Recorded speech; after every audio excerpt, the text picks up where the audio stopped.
dengan Perda ini kita juga ingin masyarakat Kabupaten Bekasi sehat. Saja faktor perokok ini masyarakat dibiasakan hidup tidak sehat. Saja dengan adanya peraturan daerah ini kita harapkan masyarakat Kabupaten Bekasi bisa sehat dan dengan sehat bisa ikut berkontribusi dalam rangka pembangunan Kabupaten Bekasi. Maksimalkan Perda itu tentu saja sosialisasi. Ya, sosialisasi dan banyak dalam bentuk misalkan sosialisasi terhadap pelajar, terhadap anak-anak muda kita. Bisa melalui media juga sangat efektif sekali karena memang ini harus tetap terus disosialisasikan bagaimana bahayanya, akibatnya dan segala macam. Sasarannya tentu saja di tempat-tempat ramai, saja intinya kita juga tentu saja kita juga memberikan ruang bagi perokok untuk kalau kita sudah tetapkan peraturan tidak boleh merokok, tetapi kan dia juga punya hak untuk bisa merokok. Nah ini kita sediakan ruang-ruang, nanti sasarannya barangkali ruang-ruang yang sifatnya di keramaian, kan ya di rumah sakit atau di terminal. Nah ini tentu saja harus ada ruang-ruang. Dalam pengawasan ini tentu saja ini kan penting sekali karena memang sebagaimana kita membuat suatu peraturan tanpa pengawasan juga ini nantinya ya tidak berjalan baik saja. Kita ya punya perangkat misalkan PPP dan segala macam dalam rangka pengawasan itu. Penegakan hukum nanti bisa polisi dan segala macam. Ini tentu saja pengawasan ini bisa saja menjadi prioritas kita dalam rangka penegakan Perda. Kalau jumlah berapanya barangkali kita juga belum bisa kita komunikasi hari ini pada kesempatan Perda ini baru diketuk. Karena kan Perda ini juga tentu saja setelah ini disetujui oleh DPRD nanti akan ada evaluasi gubernur. Hasil evaluasi gubernur baru nanti kita bisa mengambil suatu kesimpulan dan kita juga akan melihat berapa anggaran yang nanti akan kita usulkan dari pemerintah Kabupaten Bekasi. Tapi APBD kita memang harus nanti arahnya ke sana juga dalam rangka tadi pendanaan itu akan kepada APBD Kabupaten Bekasi.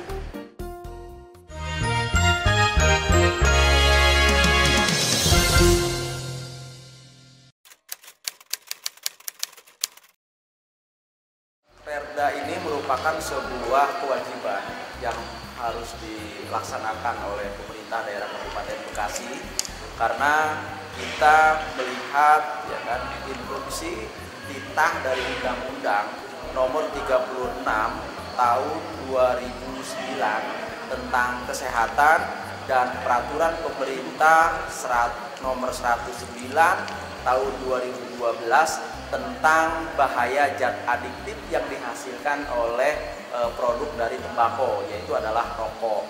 Kemudian kami merencanakan sebuah pembahasan tentang Raperda ini supaya Raperda ini menjadi memiliki kajian hasanah, kemudian kandungan yang komplit untuk supaya kawasan tanpa rokok ini bisa dilaksanakan di Kabupaten Bekasi. Kami merasa perlu supaya Perda ini segera disahkan karena kami memandang bahwasannya kawasan tanpa rokok merupakan sebuah Perda yang dibutuhkan di Kabupaten Bekasi. Karena saya melihat Kabupaten Bekasi ini memiliki sekitar 3,6 juta penduduk dan mayoritasnya itu adalah industri begitu kan. Dan itu harus diatur. Kalau tidak diatur ini bahaya buat generasi-generasi selanjutnya. Karena di situ ada hak bagi orang-orang yang tidak merokok, ya. Sekali lagi, ada hak bagi orang-orang yang tidak merokok untuk mendapatkan udara yang bersih. Kami tidak pernah memberikan sebuah larangan kepada mereka untuk tidak merokok, tidak. Tapi kami mengatur buat masyarakat ada kawasan tanpa rokok. Nah, dari kawasan-kawasan tanpa merokok itu ada sekitar 7 titik. Pertama tempat ibadah ya, kemudian tempat belajar mengajar, kemudian pelayanan kesehatan, kemudian angkutan umum, kemudian tempat bermain anak, ya kan, tempat hiburan, tempat rekreasi, itu yang dilarang untuk merokok. Tetapi kawasan itu memang hanya dibatasi buat perokok, tetapi di luar kawasan itu boleh merokok. Jadi buat orang-orang yang merokok saat ini tidak ada hambatan sebetulnya. Yang penting mereka tidak merokok di dalam kawasan, di dalam gedung. Jadi kita mengatur kepada orang-orang yang tidak merokok supaya mereka merokok itu tidak di dalam gedung. Ketika ada orang-orang yang merokok, kemudian orang-orang itu merasa terganggu, kemudian mereka melaporkan, tidak ada aturannya, maka laporan itu akan tidak dilakukan oleh aparat, ya, tidak bisa di follow up begitu. Tetapi ketika ada konsideran hukumnya, ada dasar hukumnya, ada perdanya, mereka bisa menuntut. Ini Anda merokok, ya kan? Seharusnya di tempat seperti ini Anda tidak merokok. Dan kami, ya kan, memiliki hak untuk tidak menghisap asap rokok. Oleh karena itu, Anda kami tuntut, ya kan? Kami akan laporkan begitu. Jadi artinya antara hak yang memiliki kewenangan untuk merokok dan orang-orang yang memiliki hak untuk tidak menghisap asap rokok itu sama-sama memiliki hak, memiliki kewenangan untuk melakukan itu begitu. Oleh karena itu, dengan adanya perda ini ada sebuah payung hukum dan ini harus ditegakkan. Mungkin tidak langsung, ya, butuh waktu mungkin 2 tahun, 3 tahun sampai 4 tahun kita akan melakukan sosialisasi. Terutama kita akan melakukan sosialisasi kepada daerah-daerah yang memang di situ kawasan rokoknya banyak, begitu kan, kayak pasar, kemudian pelajar, tempat belajar mengajar, rekreasi dan lain sebagainya, dan perkantoran-perkantoran yang ada di Kabupaten Bekasi. Kita akan melakukan sosialisasi kepada mereka bahwasannya di Kabupaten Bekasi saat ini sudah ada perda kawasan tanpa rokok. Jadi Anda harus hati-hati merokok, Anda dibatasi dengan aturan. Kami akan bekerja sama, ya kan, terutama leading sektornya ini adalah Dinas Kesehatan. Jadi nanti Dinas Kesehatan itu akan mengajak rekan-rekan dinas yang lain seperti Satpol PP, ya kan, yang akan melakukan penegakan perdanya, kemudian Dinas Kebersihan, kemudian Lingkungan Hidup, kemudian Dinas Pendidikan, BKD yang akan melakukan sosialisasi perda ini ke sekolah-sekolah, kemudian ke pegawai-pegawai, dan Dinas Perindustrian yang mereka akan melakukan sosialisasi kepada kawasan-kawasan industri. Untuk iklan rokok kita memberikan sebuah keleluasaan selama izinnya belum habis, ya. Selama izinnya belum habis masih berlaku, izinnya tidak dicabut, terus ditayangkan. Tetapi ketika izinnya habis, maka iklan rokok itu tidak boleh ditayangkan. Nah, iklan-iklan itu tidak boleh beredar, ya kan, di kawasan-kawasan tanpa rokok. Contoh di Kabupaten Bekasi, di Pemda di sini, begitu kan? Di sini tidak boleh ada iklan rokok. Tidak boleh ada reklame rokok yang dipampang secara terbuka, yang secara bebas dan sangat mencolok. Tidak boleh.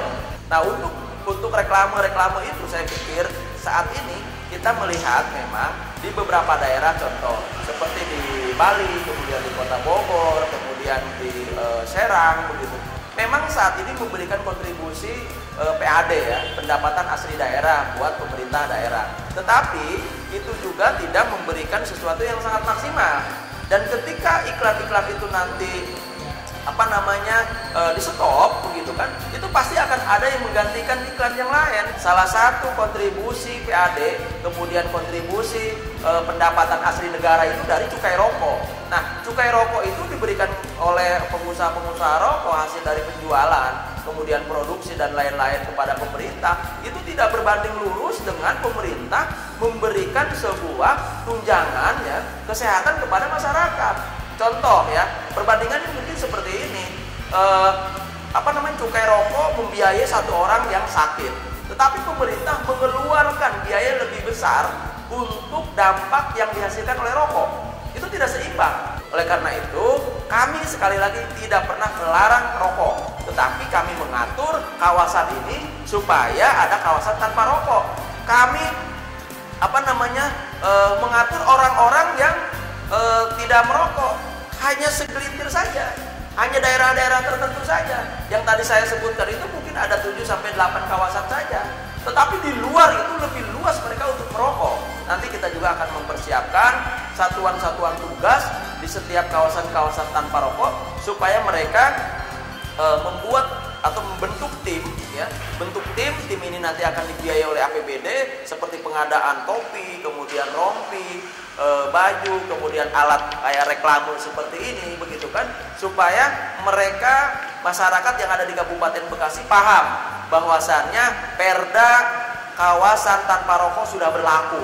Setelah itu, ya kan, setelah semua dilakukan, maka Perda ini nanti akan kita saklek, kita eksekusi, kita akan laksanakan sesuai dengan peraturan yang berlaku, begitu.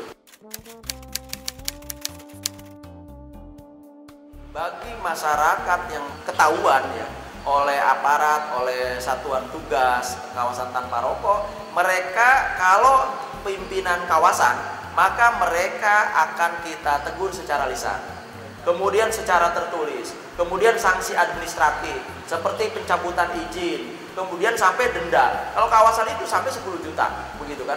Tapi kalau untuk pribadi-pribadi, kita akan tegur mereka, kemudian setelah kita tegur mereka masih membandal seperti itu, kami akan ambil KTP-nya. Kami akan sita KTP-nya, ya kan. Setelah itu kita akan menyita juga kelengkapan administrasi dia seperti pengurusan KK, KTP dan lain-lain. Dan kami juga akan memberlakukan kepada orang-orang yang melanggar aturan itu untuk tidak mendapatkan layanan kesehatan, ya, layanan kesehatan. Dan di situ setelah itu terjadi sering melakukan, mereka istilahnya melakukan pelanggaran-pelanggaran lagi, karena ini adalah sebuah tipiring, ya, tindak pidana ringan, ya, di bawah 6 bulan, begitu kan, dan dendanya juga ringan, maka kita akan berlakukan denda di tempat.